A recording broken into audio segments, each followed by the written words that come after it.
Class tenth मैंने आपको सारे प्रश्न उत्तर करवा दिए थे। आज 10वें प्रश्न मैं आपको कराने जा रही हूँ। बहुत ज़्यादा नहीं है, अब इसमें आपको कारण बताना है। तो कारण क्या है वो मैं आपको समझाने जा रही हूँ। थोड़ा प्रश्न उत्तर पे ध्यान दीजिएगा क्योंकि इसी से आपको परीक्षा में भी पूछा जाएगा।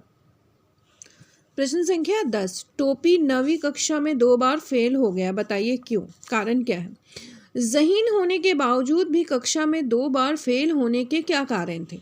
पढ़ने में तो सही था, फिर क्यों फेल हो गया 2 बार? तो पहला कारण बताएंगे, टोपी पढ़ाई में काफ़ी तेज़ था परंतु उसे कोई पढ़ने ही नहीं देता था। जब वह पढ़ने बैठता था तो मुन्नी बाबू को कोई ना कोई काम निकल आता, या फिर राम दुलारी को कोई ऐसी चीज़ मंगवानी पड़ जाती जो नौकरों से नहीं मंगवाई जा सकती थी।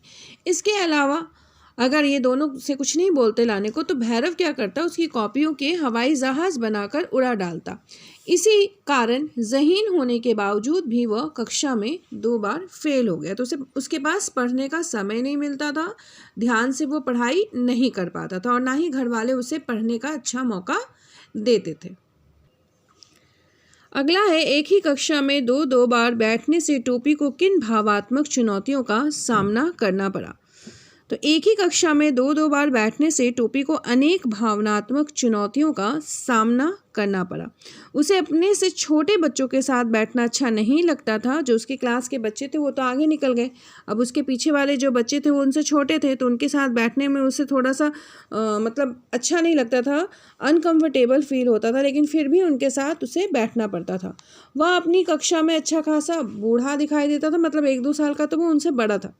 मास्टर जी भी लड़कों को समझाते हुए व्यंग्यात्मक शैली में, यानी कि उसको कमेंट करते थे और उसकी मिसाल देते थे कि तुम सब क्या इसके जैसे टोपी शुक्ला के जैसे फेल होना चाहते हो? वे अन्य लड़कों को कहते कि क्या वे भी बलभद्र, यानी टोपी शुक्ला बलभद्र उसका नाम था, कि तरह उसी दर्जे में टिके रहना चाहते हो, यानी कि फेल करना चाहते हो। जब मास्टर जी टोपी को कक्षा में कोई सवाल पूछते तो वह भी अपना हाथ, मतलब कक्षा में कोई सवाल पूछते तो टोपी अपना हाथ उठाता, परंतु उसे मौका नहीं दिया जाता। इस पर एक दिन अंग्रेजी साहित्य इंग्लिश लिटरेचर के मास्टर साहब ने कहा कि वह 3 वर्ष से तो एक ही किताब पढ़ रहा है, उसे तो सारे के सारे जवाब जो है वो ज़बानी याद हो गए होंगे। इन लड़कों को वो पढ़ने दे और आंसर बोलने दे, उत्तर बताने दे, और उससे वो क्योंकि इन बच्चों को अगले वर्ष हाई स्कूल की परीक्षा देनी है और उसका क्या है, वो इसी क्लास में रहेगा, तो उससे वो अगले वर्ष पूछ लेंगे। इस पर टोपी को बहुत शर्मिंदगी महसूस होती।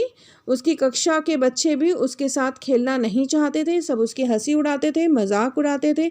वे भी उसे अपनी कक्षा से पीछे के छात्रों से मित्रता करने के लिए कहते थे और कहते थे कि तुम हमारे साथ दोस्ती मत करो क्योंकि हम तो आगे निकल जाएंगे, तुम जो पीछे आने वाले बच्चे हैं उनके साथ दोस्ती करो, वही ठीक होगा तुम्हारे लिए, क्योंकि वो अगले साल हम तुम्हारी क्लास में आकर बैठेंगे और हम तो आगे निकल जाएंगे। सारे बच्चे उसका मजाक उड़ाते थे। टोपी की भावात्मक परेशानियों को मद्देनज़र रखते हुए शिक्षा व्यवस्था में आवश्यक बदलाव सुझाइए। तो ऐसा अगर किसी के साथ होता है तो क्या करना चाहिए? टोपी की भावनात्मक परेशानियों को मद्देनज़र रखते हुए शिक्षा व्यवस्था में निम्नलिखित आवश्यक बदलाव किए जा सकते हैं। बच्चों की शिक्षा व्यवस्था में पुस्तक के ज्ञान की अपेक्षा व्यवहारिक ज्ञान पर बल देते हुए उन्हें सर्वांगीण विकास की ओर ध्यान देना चाहिए। सिर्फ रटाया ज्ञान नहीं होना चाहिए। बच्चे की पारिवारिक पृष्ठभूमि को ध्यान में रखते हुए उपचारात्मक शिक्षण पद्धति पर बल देना चाहिए कि बच्चे की बैकग्राउंड क्या है, क्या नहीं है, स्थिति को जानना टीचर्स के लिए बहुत ज़रूरी है। बच्चे की सामाजिक और पारिवारिक गतिविधियों की जानकारी के लिए समय समय पर अभिभावक शिक्षक मीटिंग का आयोजन किया जाना चाहिए, ताकि वहाँ पे पेरेंट्स टीचर्स मीटिंग हो और पेरेंट्स को सभी कुछ पता हो और टीचर्स को भी सभी कुछ पता हो कि बच्चा पढ़ नहीं पा रहा है या पढ़ पा रहा है तो कैसा पढ़ रहा है, क्यों नहीं पढ़ पा रहा है, तो कारण क्या है। पुस्तक के ज्ञान के साथ साथ उसके शारीरिक विकास पर भी बल देना चाहिए कि अच्छे से खाना पीना है, शरीर कमज़ोर ना हो, इस ओर भी बच्चे को ध्यान देना चाहिए।